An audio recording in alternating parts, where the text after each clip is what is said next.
Guys, welcome back, and here I am going to show you one of the example. This is one of the classic example of Excel, and it's some of the tricks which you can use in solving complex issues. So for example, this is a square of 3 by 3, and this number are written 1 2 3 4 5 6 7 8 9, and you have to arrange these numbers in such a way so that every row uh, sum should be 15, every column sum should be 15, every diagonal sum should be 15, either this way or this way.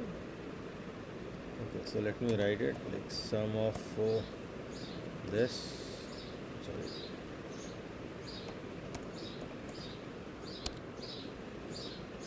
this, then this, and this should be 15,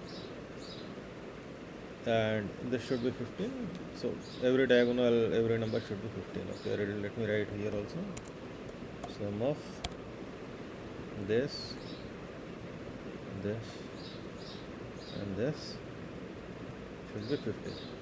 So I know, I mean, you can also do it in a trial and error way. You can do the number adjustment according to the trial and error, and you can find it that the sum should be 15. So I have written a formula like sum of G3 to G5 and then S3 to H5. Similarly, G3 to J3, this sum is 6, 15, and then 24, and then you have to arrange. So here I am going to show you one of the hidden features of Excel.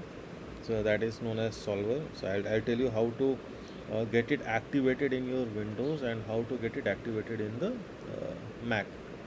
So if you are having Excel in Windows, so you can add solver. So this is the hidden part.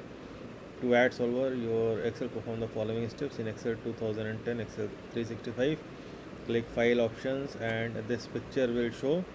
Go to file and then add-ins, and then it will show Excel add-ins. Go and then click on the solver add-in and then click OK.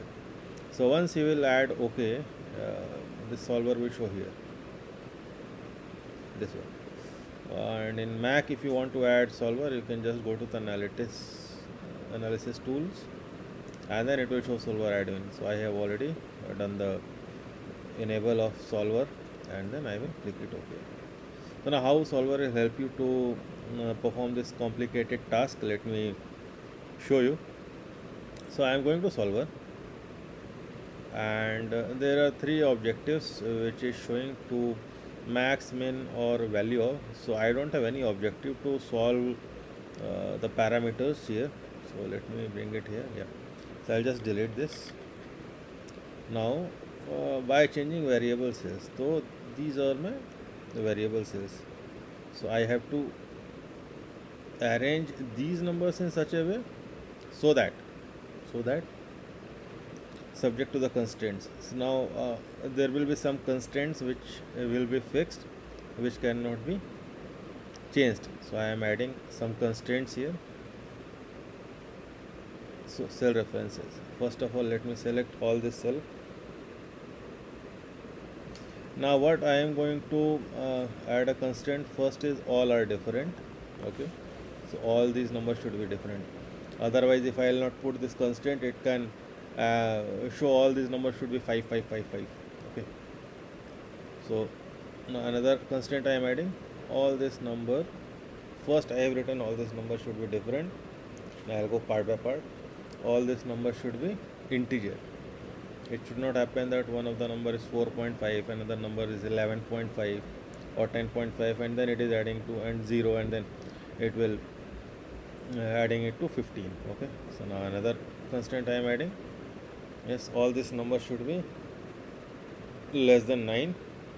So I am just writing it less than equal to 9.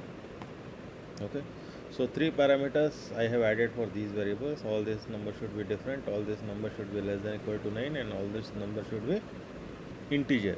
Okay, now another constraint I am telling it that all this number, all this sum should be equal to 15. So I have taken the row part. I will take the column part also. All this sum should be also J3, J4, J4 should be equal to 15. And then I'll click OK. So now you will see that all these constraints are showing here. All this number should be equal to 15, less than equal to 9, all different integer, and all this sum should be also 15. So as soon as I'll click OK, you will see the magic what solver is doing here. So I'm just clicking the solve part. Now solver find an integer solution within tolerance. All constraints are satisfied. Keep solver solution. So one thing you keep it in mind, once you will keep the solver solution, you cannot change it back to the previous original case. So always I will recommend to keep a copy of the numbers or problem what you are working on, and then you can save the solver solutions. As soon as I click OK, so now all these numbers have been arranged accordingly, whatever you wanted to achieve, and this has given you the result. And yes, I'll show you some other solver techniques also into the coming videos. For the time being, yes, do like, share and subscribe, and thank you.